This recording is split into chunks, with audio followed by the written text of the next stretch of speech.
Arsenal ayaa heshiis cusub ka saxiixday ciyaaryahankooda Nketiah.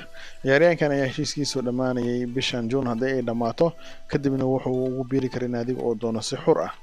Ciyaaryahankan ayaa xilli ciyaareedkii u dambeeyay sanadkii hadda lasoo dhaafay seasonkii lasoo dhaafay kulamadii u dambeeyay uu ciyaaray Arsenal goolal u dhaliyay marka la fiirsho kulankii Arsenal ay ka badisay kooxda kubadda cagta ee Chelsea 4-2 kaga badisay iyadoo lagu ciyaarayo kulankaasi garoonka kooxda kubadda cagta ee Chelsea Stamford Bridge. ciyaaryahankan ayaa goolal dhaliyay sidoo kale kulmadii u dambeeyay oo ciyaaray kooxda kubadda cagta Arsenal isagoo shantii kulan u dambeysay booska kala baxay ciyaaryahanka dhaawacmay ee Alexander Lacazette. sidoo kale Arsenal ayaa ku dhawaaqi doonta heshiiska ciyaaryahanka kaga imaanaya kooxda FC Porto ee la yiraahdo Pablo Vieira. ciyaaryahankaas ayaa sameeyay 14 caawin iyo sidoo kale wuxuu kaloo dhaliyay 6 gool asigoo saftay 27 kulan qaarkoodna oo bedel ku soo galay. sidoo kale Arsenal ayaa wada heshiis kula jirta kooxda kubadda cagta ee Manchester City ayuu doonaya xidiga weerar kaga ciyaar kooxda Man City ee sanad soo socda la filayo inuusan boos ka helin kooxdaasi maadaama Man City ay la soo saxiixatay ciyaaryahanka caanka ee la yiraahdo Haaland. Gabriel Jesus ayaa doonaya inuu Arsenal ku biiro balse labada naadi ayaa weli isku afgaran qiimaha lagu iibsan karo ciyaaryahanka.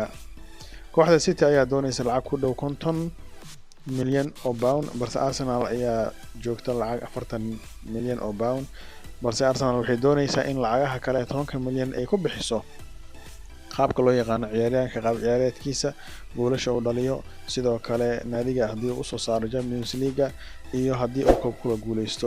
sidoo kale ugu dambeyntiina kooxda kubadda cagta Arsenal ayaa qodoreynaysa ciyaaryahanka u ciyaara kooxda Ajax xagga daafaca ee lagu magacaabo Martinez inay kala soo wareegto kooxda Ajax. ciyaaryahankan ayaa kooxda Ajax ay ku doonaysaa lacag ku dhow 50 milyan oo pound balse Arsenal ayaa doonaysa ilaa 30 milyan inay ku soo iibsato. ciyaaryahankan ayaa ku guuleystay ciyaaryahanka ugu wanaagsan horyaalka dalka Holland ee kooxda Ajax. ciyaaryahankan ayaa ciyaari kara daafaca dhexe ee bidix sidoo kale wuxuu ciyaari karaa dhanka garabka bidix ee daafaca. ciyaaryahankan ayaa bedel u noqon kara laba ciyaartooy Arsenal daafaca kaga ciyaarta ciyaaryahanka Gabriel ee Brazil-ka u dhashay ee daafaca dhexe ciyaare ee bidix oo bedel u noqon kara iyo sidoo kale Tini oo isna inta badan dhaawacyo kaga maqan kooxda Arsenal ayuu bedel u noqon karaa. ciyaaryahankan ayaa lagu tilmaamay inuu yahay ciyaaryahan aad xirfadiisa aad u sareyso kuna ciyaara lugta bidix.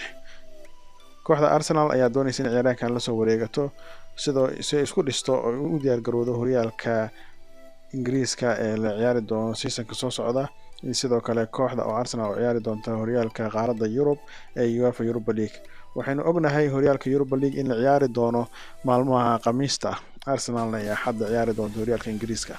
marka Arsenal ayaa doonaysa in ciyaartooy badan la soo wareegto si ay u diyaar garowdo kulamada aadka isugu dhow maalmahooda ee la ciyaari doono ee ka kala tirsan qaaradda Yurub iyo horyaalka Ingiriiska intaba.